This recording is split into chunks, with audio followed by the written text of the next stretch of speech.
इस वक्त मैं मां गंगा के तट पर मौजूद हूं। देवभूमि उत्तराखंड में ऋषि और देव स्थलों की देवभूमि में मौजूद हूं। और आज ये चलते हैं, आपको दिखाएंगे आपको उन साधु संत जो आज भी इस पवित्र स्थली में तपस्या करते हुए नजर आते हैं।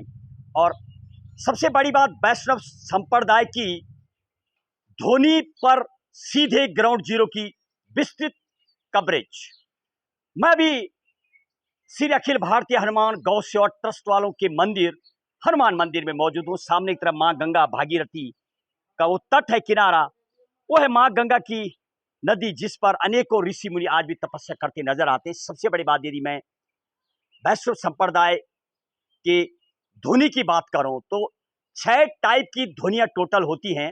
सबसे बड़ी बात, थोड़ा अपने सहयोगी को कहूंगा दिखाने का प्रयास करेंगे इस देवभूमि को, पर्वत वगैरह तमाम। और ध्वनि की मैं बात कर रहा था, 6 टाइप की टोटल ध्वनियां होती है। सबसे पहले पंच ध्वनि होती है, जिसमें 5 ध्वनि रखी जाती है, और तब 108 जो माला होती है उससे माला का जप किया जाता है।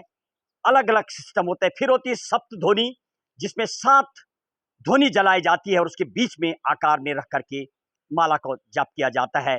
द्वादश ध्वनि में 12 ध्वनि होती है।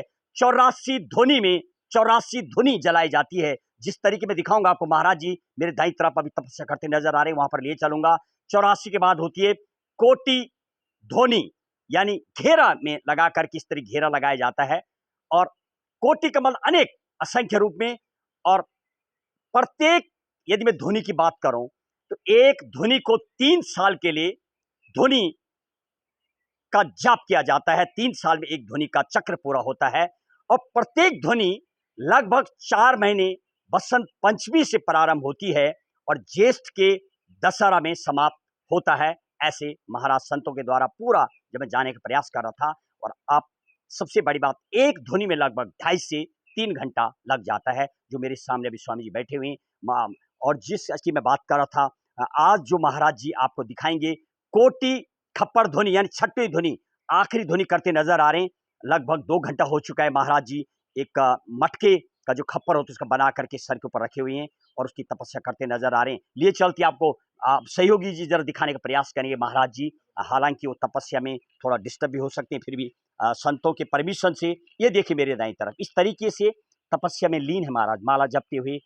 और सर के ऊपर इस तरीके से वो खपरा के ऊपर धुनी लगाई गई है। चारों तरफ कोटि, अनेक छोटी छोटी इस तरीके से बनाए जाते हैं। जैसे मैं बात कर रहा था, चक्र बनाया जाता है 84 और द्वादश ध्वनि, इस तरीके से वो देखिए तपस्या करते, बताया जा रहा है लगभग लगातार 2.5 से 3 घंटा महाराज इस तरीके से माला जाप करते रहेंगे और ये चक्र फिर पूरा हो जाता है।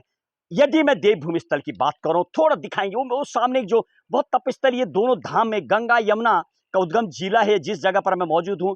मेरे दाईं तरफ जो माँ गंगा है और बाईं तरफ थोड़ी दूरी पे, यहाँ से थोड़ी दूरी पर है माँ यमुना जी। लेकिन वो सड़क जा रहा है, यमुनोत्री धाम को जाने वाला वो सड़क नजर आ रहा, मुश्किल से 2 किलोमीटर की दूरी पर यमुनोत्री धाम को जाने वाला रास्ता उस सामने की तरफ दिखाइए साहब, थोड़ा फोकस करके, ये रास्ता जाता है। और यदि मैं दाईं तरफ पर्वत की बात करूं, हिमालय का पर्वत, वो जगह है जहां से माँ गंगा का प्रकट्य होता है। तपोवन, नंदनवन, रक्तवन, सुंदरवन, सुमेरु पर्वत, मेरु पर्वत, तमाम पर्वत जो जहां से माँ गंगोत्री धाम गौमुख से माँ गंगा का जो उद्गम होता है, गंगोत्री गौमुख से भी, यानी गंगोत्री से 18 किलोमीटर दूरी पर गौमुख पड़ता है और तपोवन 26 किलोमीटर दूरी पर पड़ता है। वहां से बर्फ पिघल करके जब गौमुख पहुंचती है, तब माँ गंगा का प्रकट्य होता है। यह है दाईं तरफ खूबसूरत दृश्य।